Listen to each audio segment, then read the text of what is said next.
All right. So I'd like to see you applying her obedience. What have you guys been utilizing? So we do, obviously recall is the biggest one. Sure. That's like in the house, at the dog. Actually, we tried it at the dog park, and it was funny. She was like trying to come when she was called, but she couldn't find us. Like, she couldn't place like where our voice is coming from. Sure. But, so that's the biggest one we've worked on. And then we've done some drilling with her with heel. Yep. And stay, although she doesn't always. Stay seems to be the toughest one. Okay. Place is probably the one we use a lot. Oh, yeah, we use that a lot. Probably the most, besides recall. And she's pretty good at it, but the stay part of all of the commands is very difficult. Okay. What's your number when you correct her for the place command? Whatever she reacts to, I mean, in the house, it's usually like 15, 20, 25. But, I've taken her to the office a few times, and there might be another dog there. Or if we're out, or with heel also, if I'm out in the city, they can go up to 40 before she even recognizes there's something going on. Okay. So when you go for the walks, I would assume 40. Okay. Right? So it's not uncommon for people to get stuck. So in the beginning, we start low, we work our way up. Right?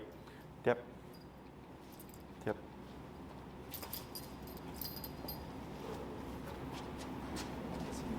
That's what I'm looking at, yeah.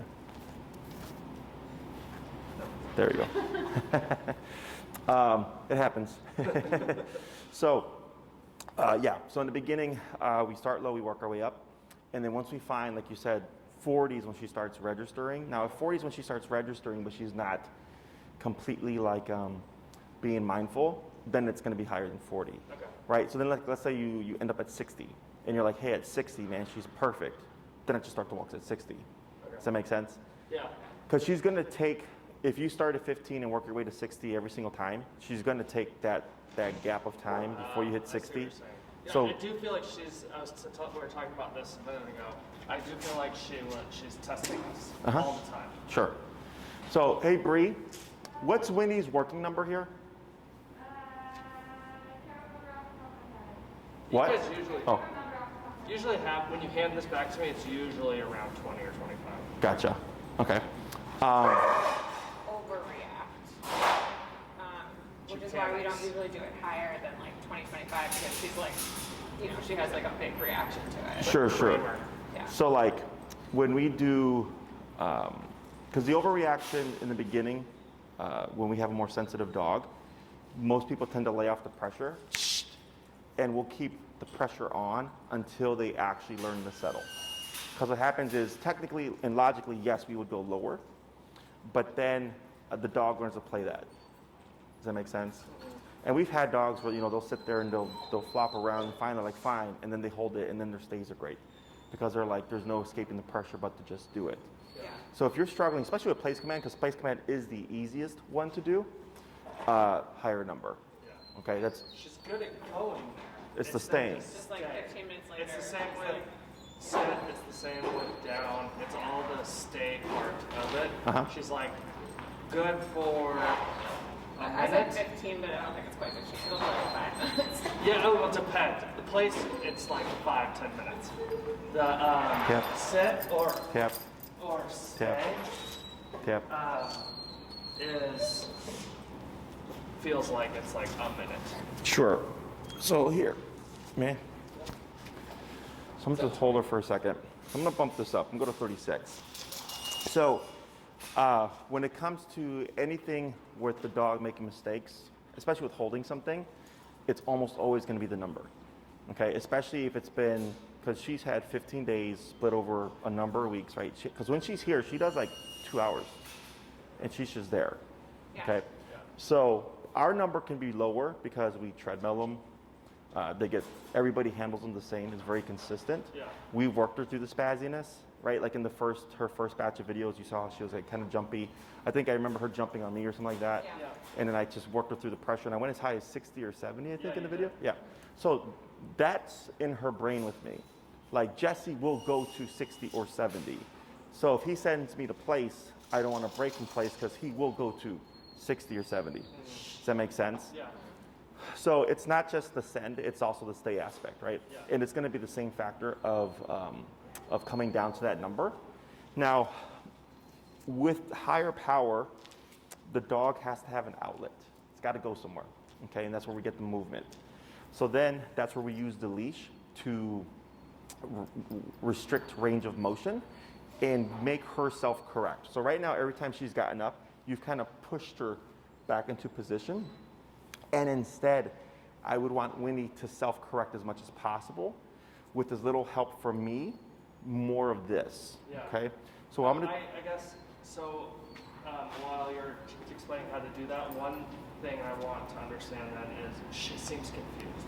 uh-huh, She's like, I'll start tapping because she broke, and she'll run to my side. yeah, because And she's like, thinking recall. Right, because Yeah. I'm like, okay, well, I mean, I guess that's not the worst thing, but that's not what I'm asking. And Sure. I can't just keep tapping while she's laying here. She doesn't know to go back there. Sure, right? So right here, I'm gonna force mistake, okay? I'm gonna tap at 36. So this happens, right? Go ahead and step back, tap, tap, tap, tap, tap. So you see there, I tapped, she ran to you, but we have her on the leash, right? So you need to have, in the beginning, while you're transferring stuff, something to help guide. So here, when she ran to you, I allowed it, kept the pressure on, but did you see how slack it was? And she looped around and came right back to where she was previously, right? Because I had something to guide her. So in the beginning, because since it's us that's done this, everything's tied to us, which is why we do these follow-up classes, right? Which is why we send the videos so you have something to practice. If you're jumping straight, are you jumping to no leash already? No, we have like Well, in 100. the house, I mean, yes, so I work from home and I have her Monday, Wednesday, Friday when she's not here. Uh-huh. And I have her in the office with me, but like, you know, I'm working, so like I don't have her on a leash. Sure. I'm not Same. like, actively training with her. Same if so- I'm at the office. So like, I'll put her in a place and I try to be consistent, but if she does jump up and run away, I do have to get up and like drag her back. So I Yes, have her on a leash. that's where the leash comes into play, right? Because you need extra leverage to help just limit her range of motion to allow her to fix without you having to do so much work. So you're saying put the long leash on her even at the house or the office? Or the short leash, you know? So like what I would do is if this was her placemat, right? And this is my desk, you can use a short leash here, right? And you can even just step on it as you work, right? Yeah. And you can even do a long leash too, you know, like, I don't care.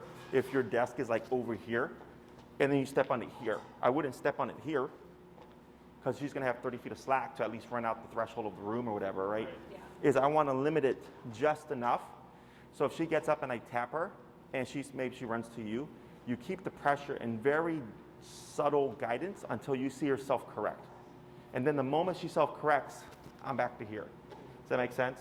So the moment I started to see her move towards you, like I already had her, I limited her range of motion to where she'd get to you. I tapped, and all I really did was spin around and take a step forward, and then she shot back to where she was and put herself in a sitting position. Does that make sense? Yeah. So here, when there's too many options, the dog will take them all, right? So then here, by limiting range of motion, whether or not she can run out, where she can go, giving me more leverage in terms of guidance, she's gonna have less. And it's getting that to be consistent each time that gets her to go like, oh, like stay here and don't move. Because if I move, pressure goes on and doesn't turn off until I go back to the previous position. Yeah. Okay, does that make sense? Yeah. With the recall, if you're trying it at the dog park, what I say is if you make one thing more difficult, make something easier. Okay, so since you're at the dog park, right, bigger space. We call her, if I'm at the other end of the dog park and she's in a group of dogs, super difficult in the beginning, right? So she knows how to get out of there, but we have to make it a little bit easier. So what I do in the beginning is I'll be closer, right? So I'm more immediate to her. So if the group was right here, where that ramp is, I'm right here. So when I call her, it's an easy disengagement for her. Yeah. And then I just little by little bring it out. So eventually I can go, Winnie, come at the other edge of the dog park. Tip, tip, tip, tip. There. Okay, so right there was 3 taps. Okay, because she's assuming the recall because we drilled a recall, and then she's going to make that mistake, and we're wanting her, of course, to buck back into the position. In the moment, it's just I'm not using more physical, I'm using more pressure with subtle physical. Okay, because we tend to use also too much leash, and then it becomes a part of the exactly.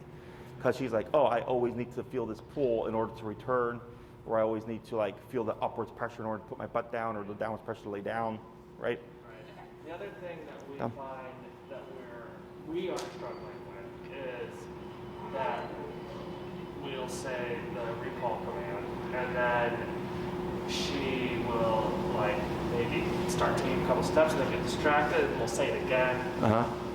And it's like if she doesn't have the collar on her, like maybe we took her off, we can give her a break for a little bit from it. Sure. While we're watching TV or something. Sure. We find ourselves repeating it. Is that really detrimental, or is that not too bad? Do you practice recall in the house?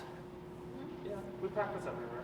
Okay, so that's good. That's the first thing. Because a lot of times what happens is if you practice recall only at like Oz Park or like at the dog park, is they'll get familiar with recall there, but then people complain the dog doesn't return within the home, and I'm like, do you practice recall in the home? And they go, no. Okay, so that's good that you're practicing. Now when you're calling her, when she's, and this is in the home that she's distracted and she's not returning? Yeah, like she might, I feel like she heard it. Most of the time I feel like she heard it, and then she like, on her way, either got distracted by a sock or maybe other realizes dog. she's not wearing a collar. Like it really is mostly when she's wearing a collar. Obviously, we need to enforce it, but and she's really good with the collar. But when she doesn't wear the collar, every once in a while, she's generally still good with recall. But every once in a while, she'll just be like, maybe I don't really have to come. And Sure. then once she tests that, like, we're kind of like, well, we called our bluff. We don't have any way to enforce it. Right. So one thing is I only give a command if I know I can enforce it, whether through e-collar or through food. Okay, there has to be consistency. So in the beginning, once the dog learns there's a gray area, you get a gambler. Yeah. Okay, because she's not dumb. Remember, the collar is like a cop on a collar. Just like with people, we go the speed limit when cops are around on the expressway, and when there's no cops around, we speed, right? Same thing for the dog. Now in the home, for example, my pit. Outside in the real world, I call her, she is a speeding tank. Okay, she is instant. If I call her while she's sleeping on the couch, she'll wake up, she'll look at me, and I'm like, Lex, let's go. And she'll like look at me, like squint, and like kind of wiggle her tail. I'm like, Lex, come on, let's go, right? But it's not a real recall. So I liken it to like growing up, if like my mom called me, I'm like, all right, getting out of bed, kind of taking my time and stuff. Because I know and I don't care in the home, and you can have whatever you want. I don't care in the home because I know outside how she's gonna perform. Does that make sense? Okay, so that nuance does exist. Yes. Okay. Okay. So even if she's like a little more wishy-washy in the home, she can still be solid outside the home, which is important. Yeah, because exactly. That's where my expectations are super high, because she's not a robot, right? She's not going to be blazing at every single thing that you say.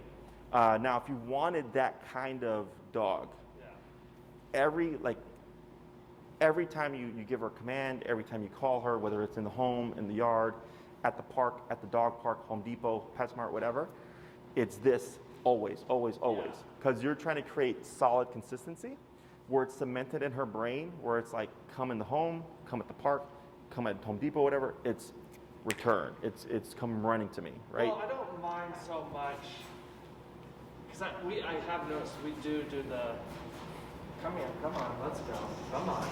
And she's relaxed about it. Versus, but does she understand the difference between come on, let's go, come on, to come? Yes. Okay. Right, because like right there, come on, let's go versus come. Right? So I like, want come to be militant, but come on, let's go, it's fine. it's like, like dogs are very intelligent. You can create, like you said, nuanced behavior. Like, let's say barking out the window. We don't want the dog barking at dogs. We don't want them barking at like kids or whatever. We can correct that, but they'll still bark at like just people walking by. But they won't bark at dogs or kids. Does that make sense? They can recognize, oh, I'll be corrected if I bark at these things, but at these things, I'm good to go. Okay, so it's just consistency is the hard part, right? Because people are like consistently inconsistent, you know? Yeah. And even myself, like we have this little Dobie puppy here, and I rarely pay attention to any of these dogs. Okay, but I have her and I have another Dobie that came in that I trained named Taiki, and they're the sweetest dogs. So I ignore all the dogs, and I saw Taiki when I came in. I went over, I'm like, hey, you. And I started, like, you see me soften up, which, like, I never do with anybody. So even I'm not 100% consistent, but I'm like 99.8% consistent. Yeah. Does that make sense? She is. Whereas the average dog owner, and for her too, like, I'll see her, and I was, like, playing with her earlier, and she's, like, you know, being soft with her. But for the most part, it's just, like, I ignore these dogs. I'm just here to train them. I don't build any kind of bond with them. Does that make sense? Whereas for you guys, you also have to think, so here, her relationship to us is you've paid us to train her. That's all we do, right? Aside from socializing her and treadmilling her, we teach and we educate and we discipline. But for you guys, she's a companion. You cuddle with her. You give her affection, right? You sweet talk or baby talk, right? Like any other dog owner would. And that affects the discipline aspect. Yeah. So like cops aren't like buddy talking to people, right? They're meant to be seen one way. They're an authority figure. Because if people saw them as people that were also our friends, it takes away from the authority. Does that make sense? No, I get you. It's like teachers. Teachers are supposed to teach and reinforce rules and stuff. Yes, they do things that are like nice for the kids and stuff, but the kids can't view them as their friend because the kids won't take them seriously. Same thing with a parent to child relationship. You know, my mom used to tell me, she's like, I'm not your friend, I'm your mom. But we did, like, she'd take me to the movies sometimes. Does that make sense? So do also be mindful of that. Some dogs, you can get away with like just spoiling the crap out of them and not have any issues, and your obedience is good. And other dogs, you do too much of the affection versus the discipline, and that you're gonna get an inconsistency there. Okay, because it's relationship based. So think of this as, you know, teacher, student, dad, child, you know, cop, civilian type of relationship. Not saying that you can't have the affection and stuff. It's just make sure that we're balancing that out well. More authority than affection is what I always recommend. Okay? Questions? Well, actually, one thing you just said did jog my memory. She very recently has been like afraid of children. We don't have kids. And we were at Tyler's parents' house in Indiana, and his brother came over, and his kids were there, and she was like running away, and actually she was barking a little bit at one of them. She kind of warmed up and got over it eventually, but we were not happy to see that reaction to children. So, I mean, we used that and corrected her when she barked or growled at the one kid. But like the fearful, like running away from the kids, is that just socialized, just like There's no, yeah, like my dogs don't like kids, but my dogs have not been around kids for like almost all their life, right?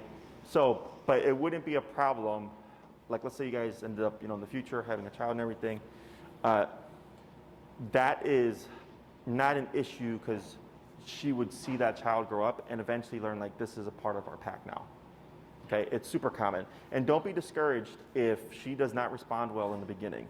Typically when the baby comes home, when the baby starts crawling, and when the baby starts walking, are the 3 points where dogs are gonna have issues. Okay, it's super common, even with the friendliest of friendly dogs. Yeah. The owners was like, oh my God, the dog started growling and my kid started crawling. I'm like, yeah, because puppies mature very quickly. Puppies mature within weeks, right? They're walking around and all that stuff. Babies mature over months and years. So because of that delayed process, the dog's like, wait a minute, for the past 6 months, 8 months, you were just a thing. Now you're moving around. Okay, so it's not uncommon.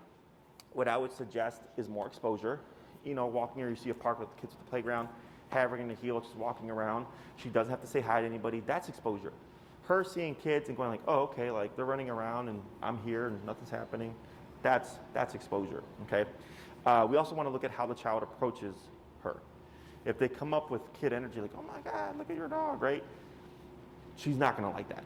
Okay, a lot of dogs won't like that. I mean, as humans, we know like, oh, you're a little kid running up to me, right? But dogs, they're very black and white. They like it, they like it, they don't like it, they don't like it, right? And but the good thing is she's going to avoidance mode. She's moving away, right? And then she growls if she's like, hey, now you're getting too close. I try to move away, but you're still walking to me. I'm letting you know, I don't like it, right? That's all communication. Yeah. So that's just because she growls does not mean she's an aggressive dog or anything like that. Yeah. It's simply her saying, I'm uncomfortable with the situation. And there's a, Still correct, right? you can still correct her, but you also have to advocate for her.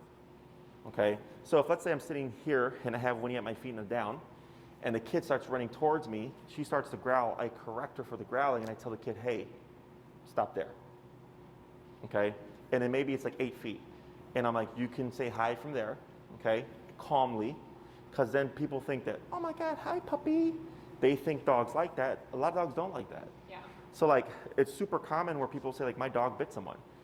And I'll like, right after, like almost always I'm like, did they talk to them in a high pitched voice and they go like this? And they're like, yeah. I'm like, yeah, because they didn't like the energy. Yeah, you know. Stop being so weird. So it's recognize her for being a dog, okay? She's not doing anything bad. I agree, yes, you can disagree with her behavior. But I wouldn't worry about her with other children, like random. If it's children within the family, there's stuff that we can do to create a relationship, build trust there. But if the kid's polite, she's like, okay, cool, I like that you're calm. I can tolerate that energy, that's good. But if the kid's like, you know, crazy kid energy, and she's like, I don't like that, you can't make her like that. Yeah. So like my aunt had like 6 kids. So when they were younger, I could only go over for like 30 minutes to an hour because I lived by myself. So I was not used to being around 6 kids all day. Does that make sense? So I would be there and I'm like, all right, my patience is done, I'm out. Yeah. But she can't do that because she's there with you. Yeah. Does that make sense? Yeah. Yeah, so you would correct her for the behavior. You look at your obedience as control, right? Winnie down, boom, she's at my feet. I know if she's at my feet, she can't get in trouble because I'm there to advocate if any kid gets too close, right? And then if they come up with crazy energy, you're like, if you want to pet my dog, you're not going to pet my dog with that energy, right? If you want to touch her or whatever, you have to be polite, and then we would guide them, okay? And then that would be a separate thing because now if they're going to come into her personal space, even if they're calm, there's going to be maybe a bit of distrust in the beginning because of how they approached originally. So I have an exercise that I do to help to give people very controlled structure to introduce paired with food to create positive association. Also this in case she growls or something. And then you would repeat that. And eventually she may go like, oh, I like Jimmy. Jimmy's nice. He approaches me calmly. He pets me calmly. He's not in my face. He's not tugging on my tail. I get treats. Okay, I can accept Timmy, right? And that's that one person. And then we keep exposing, and she may warm up to them, or she may be a dog that just needs a little bit more structure when she's introduced to them. Okay, does that make sense? Yeah, and she definitely was not. She didn't show any aggression. It was just like trying to come out. So that at least made me feel better. Yeah, She's and honestly never shown aggression. aggression is weird. Most people, they're like, I've never seen my dog become aggressive. They're not an aggressive dog, and aggression isn't like a characteristic that is they have or they don't have.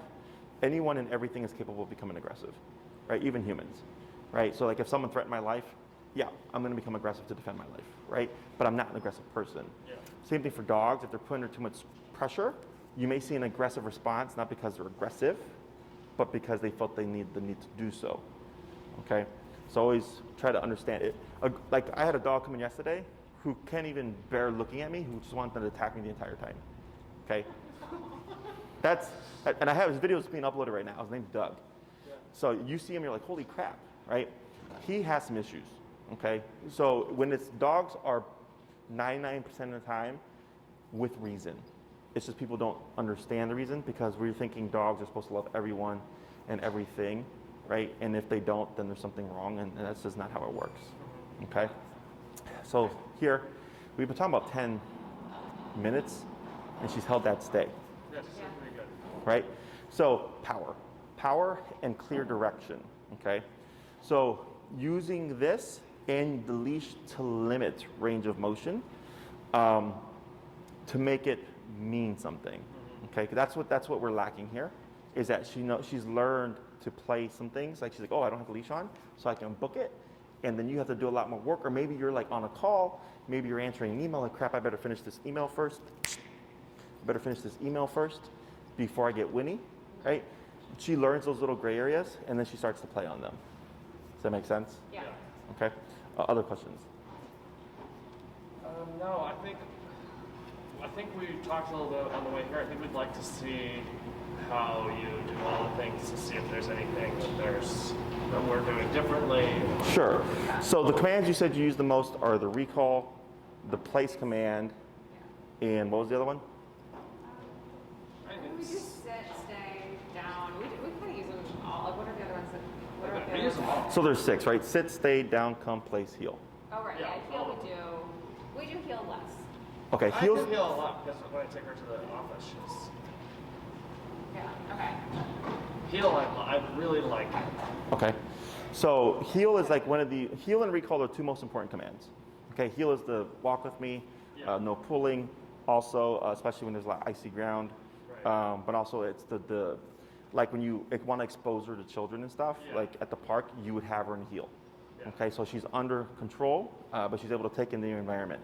I like the idea of being able to let her off leash, play in a field or something, or go on a hike off leash, and I can make sure I see people down the trail. I can make sure she's not. Sure. I don't have to like clip her up and worry something's gonna happen. I just know she's on my side. Correct. And like, because you guys have some more follow-ups left over, Yeah. is once the weather is consistently nice, we're going to go back to training at odds. Okay. So if you want to hold off on those last few, Yeah. so that we can be out in public and actually train in a distracting environment, Yeah. you can do Yeah. that. Okay.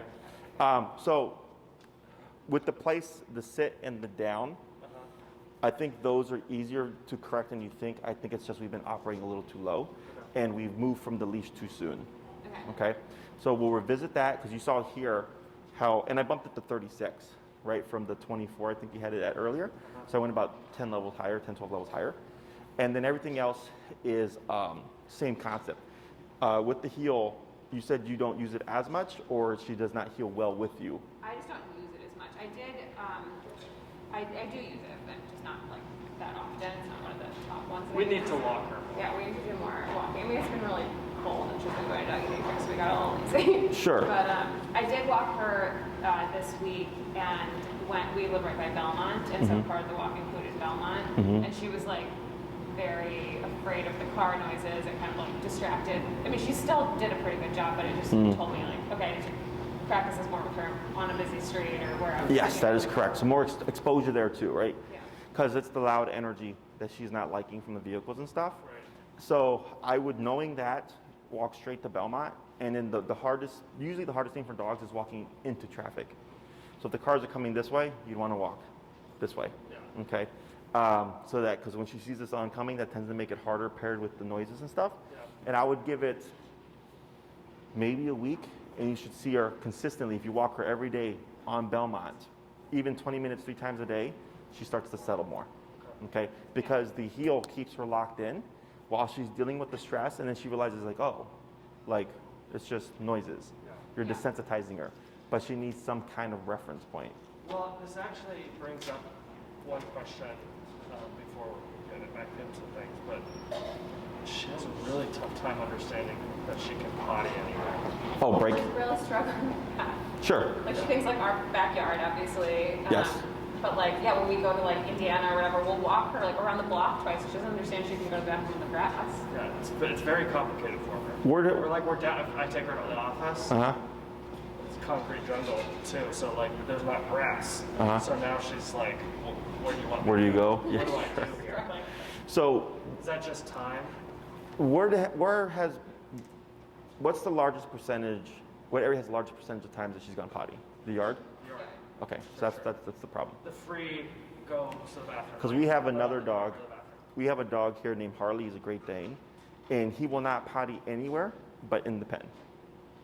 Yeah. And it's because they let him out in the yard, and they don't walk him. Right. And he's gotten so used to pottying on free rein in the yard that unless it looks similar or is a similar kind of environment, he won't do it.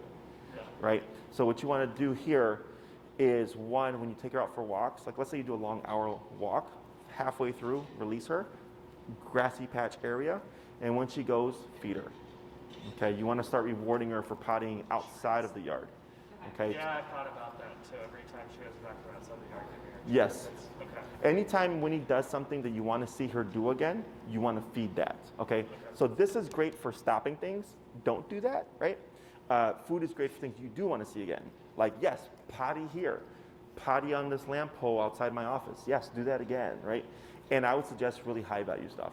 You know, turkey, sausage, bologna, cheese sticks, the good stuff, because it's going to really incentivize her to want to do that again. It really feels hard to go any more great than minnows and We raw. have these treats that are literally freeze-dried minnows. Like they're like. I know what you're talking about. I think I saw those at like and it Kaiser's. blows her mind. Sure. It's the most delicious thing. So then I would, those are her treats? Yeah. I would refrain from giving her those and use them only for the potty now. Okay. And then once the potty is done, and you're like, yeah, great, she potties anywhere, you go back to giving her minnow treats for the sake of minnow treats. Okay, because otherwise, like you said, yeah, the value, okay? So, a couple things that I noticed, of course, is that when she was breaking position, you're using more body blocking, and we want to aim more for that leash, either by stepping on it, or and giving her a bit of guidance, or already having it. And have you worked with a long leash at all? Yeah. Okay. And this is out at the park, at the dog park? Or a parking lot. Or Okay. Does she have prey drive? No? Really no. No squirrels or anything like that? I did see it for a minute yesterday when we were walking downtown and there were some pigeons, but that's honestly, it was shocking to me when I saw it. She sees cats and she's like interested and like wants to talk. Inquisitive, but Yeah. yeah. So her biggest thing is just dogs then. Yeah, or people. She'll see someone and she'll want to like go smell them. Yeah, she's Sure. excited about dogs. She's not afraid of dogs at all. And Okay. wants to talk to all of them. Okay, because that makes recall a little bit trickier, just because if you're trying to practice, if it's too big of a crowd and she's got a long leash on, it makes it more difficult. So if you have like a neighbor or so that has a dog that can practice in a more controlled context, that would be ideal. Okay, so let me see real quick, just a quick run through with the long leash of what you practice, and then I'll go through and make any adjustments. Okay, because tap, yep. Now grab your leash, tap, hold right there, and then relax and step away. Good. We're gonna try that again. Go ahead and Pushing the wrong button. yeah, it's gonna be the bumpy one. I was thinking this one, which I think just turns the light on. Okay, go for it. So you're gonna go ahead and grab her leash. Do you want to do this?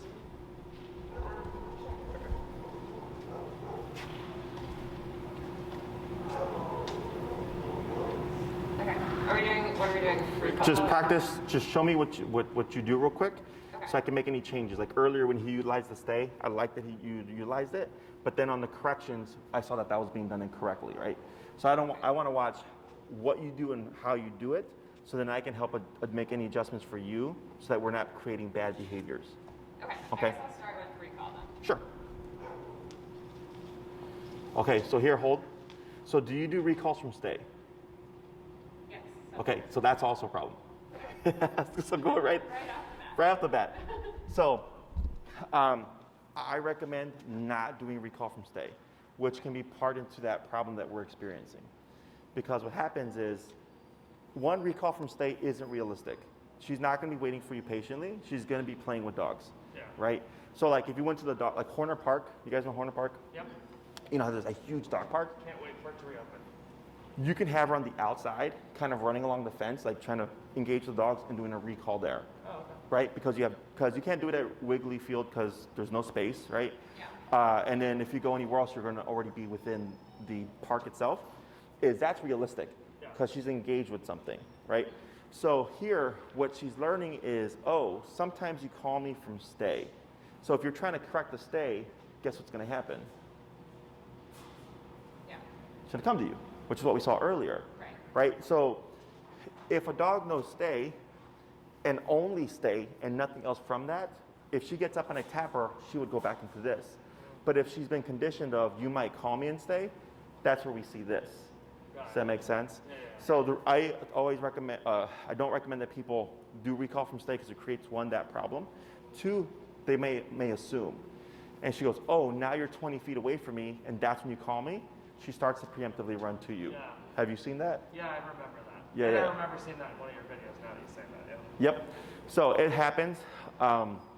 So what we would do now is when you do your recall, if you're working together, one person would be engaging with her, okay? So go ahead and come back with Winnie here. And go ahead and get next to her. You guys back? And you're gonna release her till her break. Break. Good. Break. She sometimes struggles with the break. It's okay. Hey, you. So what I'm gonna do here is we're gonna loosen her up. Come on. And go ahead and get some distance. Hey, what's that? What's that? Good girl. What's going on? Hey, hi. What's that? Oh, what's that? Right, and then be careful with the leash. Go ahead and call. Winnie, come. Back, tap. Good. Hold right there. Oh. Good girl. Now, when you call her, do you move back at all? Oh, we kind of forgot about that part. Yes, so that's another part, okay? Because when you call her, if you're at the dog park and you get her attention and you're standing still, she's like, what? But when you call her and you're doing this, it gives her something to attach to, okay? Because you have to differentiate yourself from the environment. Yeah, that was the issue we had. You could tell she was trying to do the right thing, but she was like searching for us. And it was just Like, where am I going? Right? Yeah. Sure. So to fix that, you know, if you're gonna practice at the dog park, fine. Be closer. So if this is the group of dogs, I'm right here at the beginning. Make it easier. When they come, tap. So you're right here. You can see how she flinched. So you're right here. And then relax, good. Able to pull out easier. Does that make sense? And you can even use minnow right there, right, to reward something you want.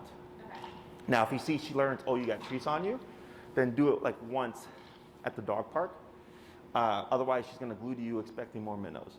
Okay, but that right there, you did the recall, you started tapping, she thought she was supposed to go to Tyler, but had you been tapping and moving backwards, we would have seen a more instant return because the tension would have caught her and pulled her away from him. Does that make sense? Yeah. So let's go ahead and release again. break. Break. Come on. Come on. Good girl. Come on. Good girl. Good. What's that? What's that? Yeah. What's that? Go ahead. Winnie, come. Watch it. Yep. Hold right there. Good. Praise, praise, praise. Add a girl. Good. And then break. Break. Hey. What's that? What's that? Good girl. Baby. What's this? What you got? What you got? You guys fun to play? Go ahead, Paul. Good. And praise. Sitting behind me. That's okay. So we don't care where she lands. We just care that she's in that immediate space. Okay? So here, go ahead and give her a stay. Stay. Now, so right there, when you did the stay, you went like this. What is this? That's a come with me. Yes. So she actually tap, don't pet her, tap, this way, tap, walk this way, tap, tap, a little bit of leash pressure, tap, tap, hold right there. Okay, now step away again, don't say anything. Hold right there, good. So you want to always move away from Winnie with the leg away from her. Okay, so if she were to be on my right, I'd move with my left. If she's on my left, I'd move with my right. Okay, because on that last one, the first day that you did, you went like this and she went like this, right? Because she's thinking, oh, am I supposed to walk with you? So since you triggered that thought process of like, do I go? And you waited for a second, she's like, I'm gonna just be on the side of caution and go to you. Because she's wanting to avoid pressure. Does that make sense? Correct. So here, and the second time as well, because then she broke position, and then you went, oh. Well, because I think I had said the word H-E-E-L.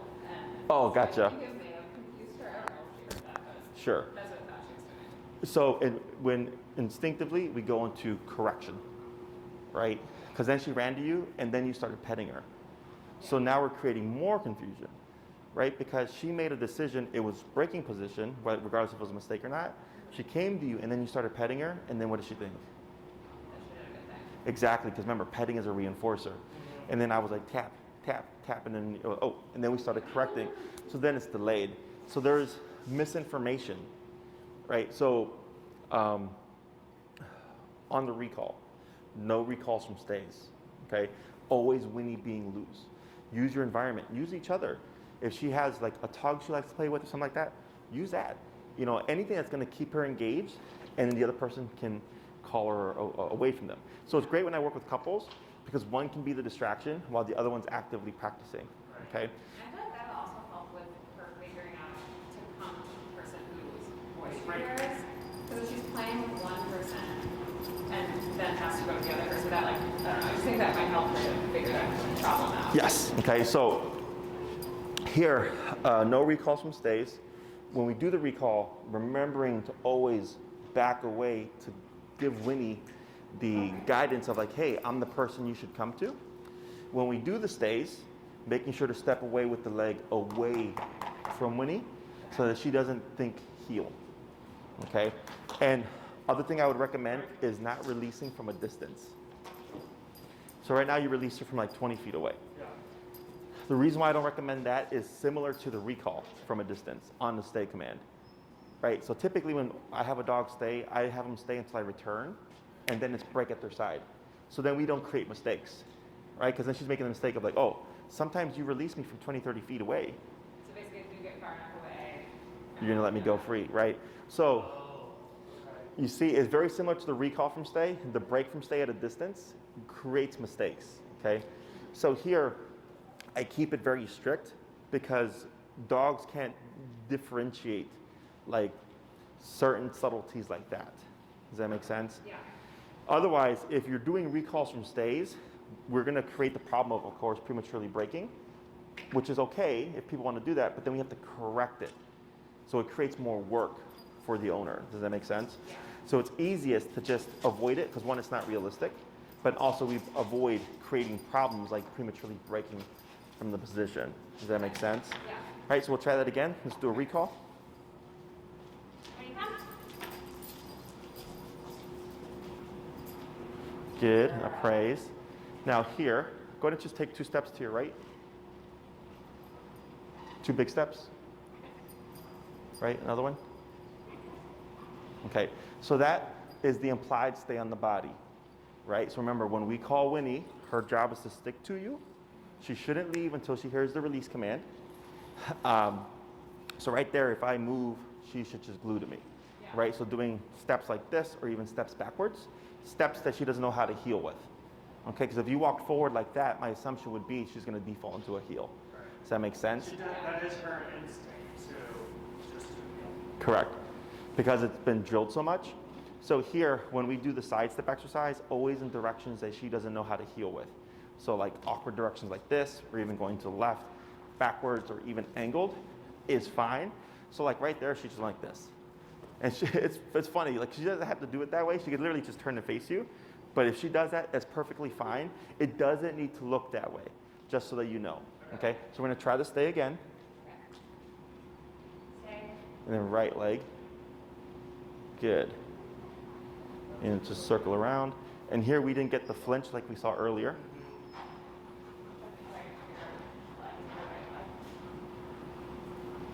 Good girl. Now, I've also noticed that when we do training sessions, she's this good. It's like when I'm just sitting at the desk and then I'm like, okay. When you're actually applying it. It's a little bit like, what do I do? What do I do? Oh, right, okay, I'm doing it. Sure. So think of, so remember going back to the leash, right? If we're having trouble with her recognizing, like, to perform the task in a realistic situation. So your training sessions, think of it as improving already known commands or teaching something new. Okay. Now that only happens if we're consistent, right? Because if we're making mistakes or if we're doing incorrect communication with the body language, it's going to throw everything off. Okay. So then when you're trying to then actively apply it, it becomes an issue, right? So then here, like for instance with the place, go ahead and I'm going to have you grab the leash about here. And you're going to cue place and just take like a step or 2 towards that. Place. Forward, tap, right, tap, right there. And then you'll just step away. Good. Good girl. So, I know, it's like spaghetti. Good. So like, if you're sending her to place, right, the reason why I had you grab it from here was because we wouldn't become dependent on pressure, but you were limiting range of motion as you were tapping, right? Oh yeah, because she did kind of like fly away to the left for a second. She was thinking heel, right? Because since you're moving when you tapped her, she's like, oh crap, is it heel? But then as you took a step or two more forward, she's like, oh, it's place, boom, she shot forward. Does that make sense? Yeah. So here, if you're gonna send her, like to place, you know, I'd have her short leash, right? I'm right here. It's slack, place, tap, tap, put the pressure on at a higher number.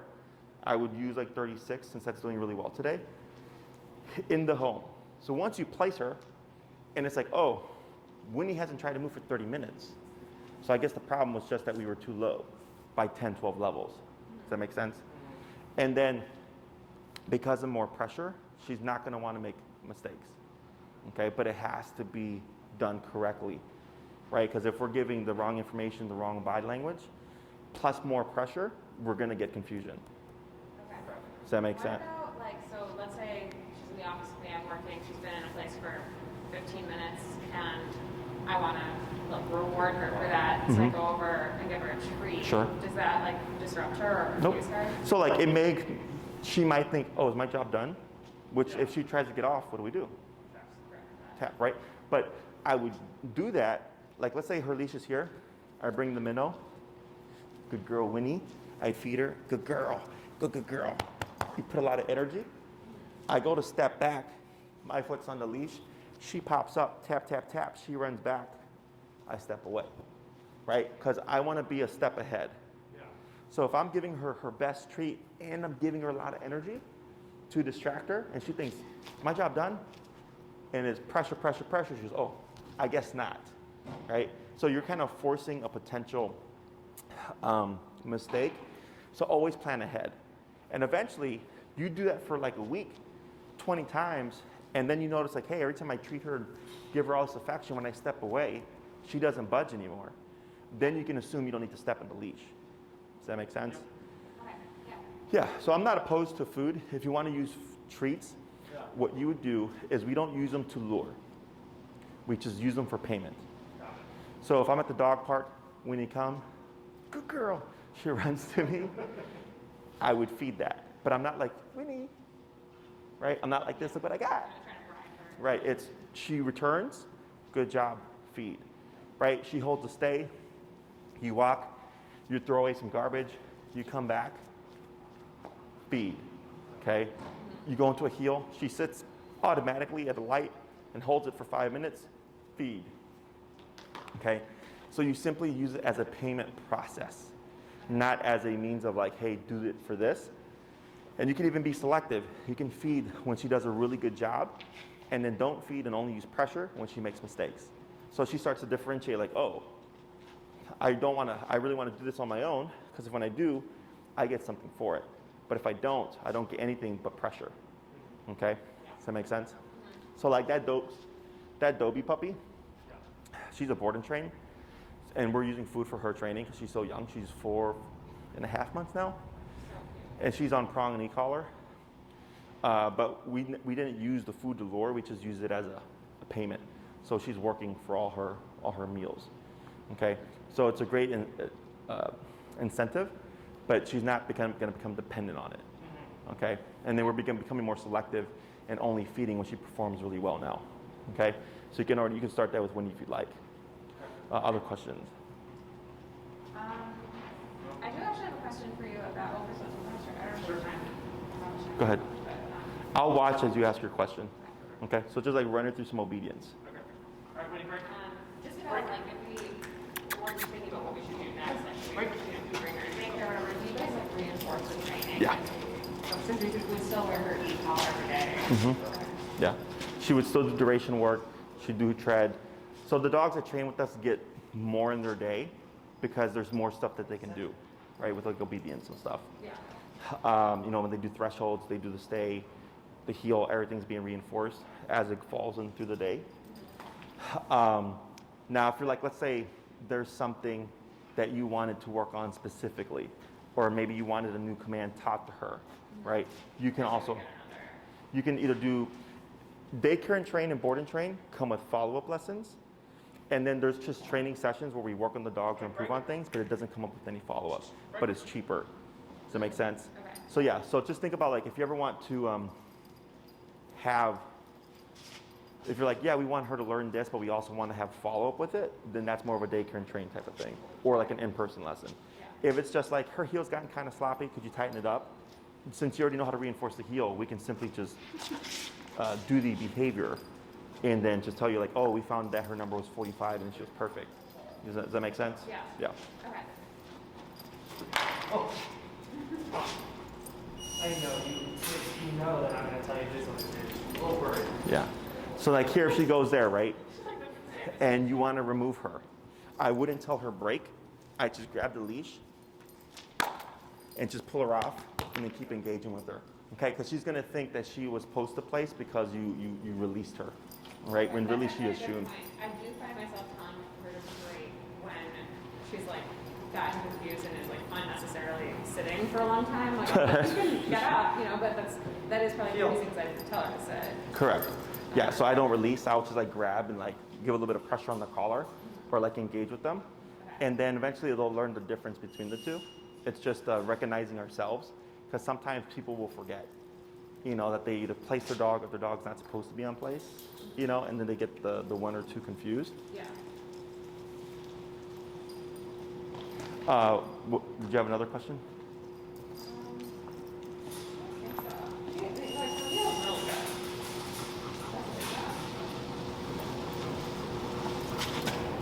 Good. So right there, you stepped away with your right leg. So she actually did good because you didn't say stay. So more specifically speaking, heel, once that's turned on, technically, when you come to a stop and she auto sits, she's still in the heel. So you technically don't have to repeat it. You just have to move with your left leg to cue we're still walking, right? If you move with your right leg, the assumption is I don't move. So right there, when Tyler stepped away, he stepped out with his right leg. She held back, but then he tapped her to bring her into a heel. So that becomes misinformation. So she has been trained that without us saying stay, she will stay if we separate with our right leg. Correct, right? Because it's all about consistency. Hold right there. Right, hold right there. Good.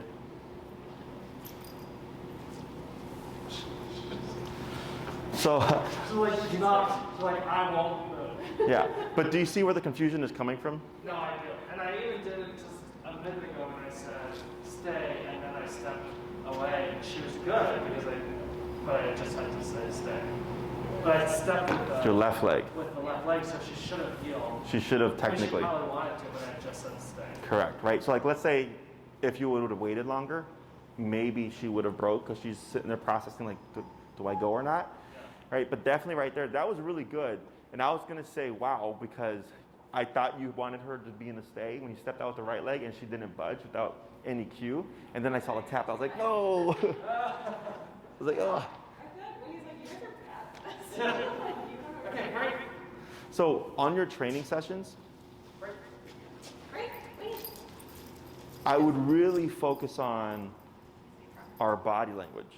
Okay, and it's not obviously natural for us to think like, oh, when I walk with my dog, I move with my left leg. When I want my dog to not move, I move with my right leg, right? It's not natural. Also remembering here you release her from a distance again. Okay, so. I need to count the training 13 times. Well, that's why, so these are great because obviously we can train things much quicker. Yeah. But remember, we're trainers. We do this, we have 4 boarding trains and 3 daycare and trains right now. Okay, we do this day in and day out. Our consistency with this body language stuff is very good. But for the average dog owner, they're not, you know, you got to retain a lot of stuff because it's all at once. It's like, hey, here's everything Winnie knows. And then you're gonna get indiscrepancies, okay? So I think the biggest ones to work on right now would be no breaks, no recalls from a distance or from stationary positions. Heel, always left leg, stay, always right leg or the leg away. Because if you call Winnie and she lands at your right side, you wouldn't do right leg, you would do left leg, okay? Because it's the leg away from her. And If for recall, she can land anywhere. anywhere, immediate space front, left, back, right, in between my legs. I don't care, just immediate space. Okay, and then we had those side movements, which she did really good, where you didn't say anything, she kept moving with you, and then when you said stay, she stayed put. The one thing I have noticed with the recall too is she'll come, and before this, it was before we came here, when we were trying to train recall, your nose has to be on my hand for it to count. And now I feel like she's like creeps up just to get just close enough with her nose, and then she kind of steps back. Interesting. So what you would do is, if she's creeping up and you feel like she's going to disengage, is you want to always be facing Winnie, but take an extra step back and tap to draw her in that last bit. Okay, so our instinct is typically to accept, you know, hey, you did it, right? Or, oh, you landed here, that's good enough. But I always want the dog to come 100%, right? Yeah, no, I don't, because I think that one issue we have with our other dog is that, like, he'll come within just, like, I'll have to, like, bend over to get him, and if he's at all skittish, then he'll just, like, Take off. Come up, like, I'll be like, go for it, see ya. He's 12 and a half and basically on training, so he's beyond. Sure, he's old, he's old. Let him enjoy the golden years. I don't care about him, I love him, I don't care what he does. Good Yeah, or he bad. doesn't. Yeah. He doesn't. But I just don't want to get into a situation where it's an emergency and I say, you know, come, and she like comes within just a little bit, and then I try to grab her and she bolts again. So you're saying just step back. Always tap call her. until- okay. Always collar. Okay, now, so on your collar here, on the side, you have the nick function on top, which is the bumpy one, Yeah. and then you have your continuous on the bottom. Okay, continuous will last up to 12 seconds for as long as you hold that button down. Okay, so let's say someone blows up a firework. That's the most common thing that I get, where dogs will run off. And Winnie takes off. Okay, I throw recall out the window because it's against instinct to run to danger. Okay. So if she's like, hey, every dog for themselves, and she's running, you have to essentially make her more scared of running from you than she is running from the sound. Okay, is most of the time to get the dog back, it's 127 continuous. Okay, to override that and get her to do what doesn't make sense to her, which is return to where the threat is. Okay, what I suggest, and your ways from, I would really work on consistency here with Winnie, making sure communication is clear. And once you feel like, hey, yeah, it was just these little things that we're doing, she's really good. You take her out, you have her on the long leash, you let her be Winnie, she's running around being a dog, and then you jack that up to 127, okay? And what you're gonna do is randomly, while she's distracted with no words, you're gonna remote real fast on 127 about 3 times, tap, tap, tap, tap, and you're gonna see Winnie go, blah, okay? And then we see, what do you do next? If she goes into flight mode, we don't say anything, 127, keep that pressure on, moving back until she goes 180 straight to you. Okay, so what we're doing here is a couple of things. One, it's going to suck for you because you know it's going to suck for her. So emotionally, you go and you're like, oh my God, right? Secondly, it's going to suck for her. And if she's been conditioned well enough, it should just be an immediate 180. Because like earlier, right, her assumption is like, I got tapped, I got a return, but that was more so because we were doing recalls from the stay, right? In this scenario, we want her to think, crap, I've never felt anything like this before. I better just play it safe and go to mom or dad. Okay, so if she tries to run from it, you have to use the same level of pressure to make her disengage and run to you. Or if I pressure at 127, it's just an immediate return. Okay, so what you're doing is you're setting the foundation for an emergency. Okay, because I've had several clients, dogs, came across coyote, fireworks, taking off after a squirrel, which is a great prey drive, boom, just go. Dog fights, and it's 127 continuous, or 127 tap, tap, tap, to get them to immediately pull out and return to the owner, okay? But I always tell people, condition, condition, condition, before you prime them with that, okay? And it kind of just gives you an idea of how to work through that scenario, because when there's an emergency happening, there's gonna be a lot of stuff going on that you're not gonna be thinking as clearly. Because you're going to be stressed, like, oh shit, like Winnie's running away and she's running towards, Webster or something like that. And you have to think on the fly using your collar to override her fear to get her to return. Yeah. Okay, because it's And not. maybe in that scenario, if you yelled, Winnie, come, she wouldn't hear you. Yeah. And it causes delay too, Yeah. right? Because you're hoping, I hope she responds to the word. She didn't. Uh-oh, now I got to jack up the collar. And I just tell people, just jack up the collar. Because dogs move quick, right? Seconds and they can be in the street. Is I want to be already kicking in with pressure and overriding her flight response, okay? Because we already know she's a bit of a flighty dog as it is. Yeah, she's hiding right now. Yeah. So, yeah, so I can see. What? Winnie? Oh, yeah. Oreo and Dress similar. So yeah, so work on that consistency, okay? The heel and the stay from heel, and the recall, of course. Remembering our rules: no break, no call or recalls from a distance or anything like that. Always return to her, release, or at least within like a 5 to like 8 foot window, as opposed to like a 30-foot window. Okay, so then she's like, "Did you release me?" Right? Or she assumes the release, and then it's more so just stuff that we've conditioned by accident. Okay. Anything else? One other thing that we have been arguing about is, if Elizabeth is doing something or I'm doing something that you just call out as inappropriate, there's not the training here, and I correct her or she corrects me, does that impact her perception of either of us? Oh, you mean like, let's say you did something wrong, and she was like, "Oh, don't do that, do this." Yeah, and she's like, "Tyler, don't do that. Uh-huh. You're Well, supposed it to do happens this." when I'm in the middle of something with Winnie and I'm trying to get her to place and I'm focused on that, and then Tyler will like tell me that I did it wrong, but then I feel like he's undermining my authority in that moment. The only way it can affect is if you were to override each other, meaning if you try to place her and she broke away, and then you're trying to correct her, and Tyler goes, no, just leave it. No, she did long enough, right? She would see that if you allowed that to happen. If you're like, fine, then I'm not going to correct her, because then she learns, oh, when Dad's around, I can break position, and then when Mom tries to correct me, he'll step in, and then I get to do what I want. But does she recognize our tone of voice to each other? I mean, she can recognize tone of voice, and I've seen dogs get like, kind of like shut down or skittish of it, but I just pay them no mind. And eventually they learn like, oh, this has nothing to do with me. Okay, now if it's directed at her, dogs do recognize directed energy, then yes, of course she would recognize that tone of voice or energy is being directed to her. But to each other, no. And she doesn't understand like the undermining aspect of it, like you said, unless like he were to override what you're doing, okay, by allowing her to continue with the mistake or something like that. That's actually pretty common with couples, or like when they have like, when one person wants to train the dog and the other person feels bad about it, and this constant conflict, it creates inconsistency there. But as long as you're on the same page and reinforcing the same rules and stuff like that, and I think it's just about knowing the rules. Yeah. You're now aware we have to know them. Yeah. Yes. I would say we're like 70. Okay, fine, 70% know them. So it's just more practice. Again, you're not dog trainers.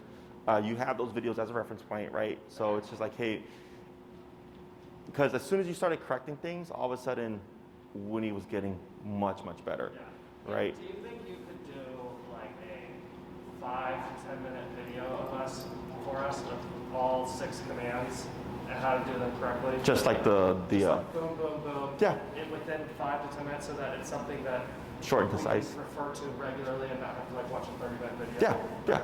I'll make a note of it. It doesn't even have to be our dog. Yeah, you already got that. If you already have that, No. I just need like a 10 or 10 or 5 to 10 minute video. No, I was actually thinking that myself earlier. So great minds think alike. It's just something concise, because like you said, like, trying to find all that stuff within an hour and a half. Right. So we'll just do like the rules, right? Yeah. Heel, always left leg. Yeah. Stay, always right leg. Recall, always backwards. That'd be Yeah. really helpful. Yeah, it's not a problem. Okay. Okay, we'll get that done. All right. Sure. And then, she's welcome back to daycare. We'd reinforce, of course, all the rules and stuff, all the training that she's done and everything like that. We've had no issues with her. What's the daycare rate? It's $35 a day, or there's 5-day for what's $34 a day. I think it's $270 or something. 10-day is 330, which is $33 a day, and then 20-day is $600, which is $30 a day. Okay. Yeah. Okay. And if we want to get 5 more day training, what's that? That one I don't know off the top of my head, but it is on the website. Okay. Yeah. What I would do is you have more follow-up, save that for Oz Park, practice this, wait for the video that we send you to just be more concise, and then we see what's left over. Once we tweak all these things, right? Because that's the biggest thing I saw today, was just inconsistencies. Yeah. Okay, which is super common. Even when I train my clients in person, we typically forget stuff. So that's not a problem. And I would do that. I would give it a month. Within a month, I would say it should be nice enough weather. We should already be transitioning to Oz Park. And then we review, see what we're still struggling with, see what's looking really good, and then just make those final adjustments. And then is there, I guess, so I understand we have 2 left, and that might be enough for us to just meet at Oz Park. Mm-hmm. But is there like a pack of 5 1-hour sessions we can buy with you to go over the next? Oh yeah, we 6 do. months, or is there something like Yeah, we have in person. 2-hour sessions or whatever it is? We have in-person bundles. You can either do one-offs or you can do a bundle as well. And then if it's just like, hey, we want to buy this package and then use them as we need them, that's not a problem. You just, because you've already trained with us. It's just you need, upkeep or whatever. Right. So we do 3, 6, 9, and 12 bundles. And then there's also just the individual I feel like classes the as next well. 6 months of training with her is going to be what solidifies all of this work. Mm-hmm. And I feel like it would be really useful for us once a month to meet with you for an hour or 2 Sure. in a park and go over everything. Mm-hmm. But I don't know, we can talk about that. Yeah. All of that stuff is available on your website? Correct. Okay. Yep. Anything. I mean, she's a great dog. She's sweet. Yeah, she's doing a good job. I mean, it seems like, honestly, like you said, problem is more. Yeah, just being consistent. Our inconsistencies, and she knows the rules. Is Pretzel here already? Okay. So I got to get some. This spot is so cute. Good girl. There you go. So Bree will help you out. My next client is here already. Okay. So I'm gonna go tend to her, and then you guys just shoot us a message if you need anything else. And then, hey Bree, would you make a note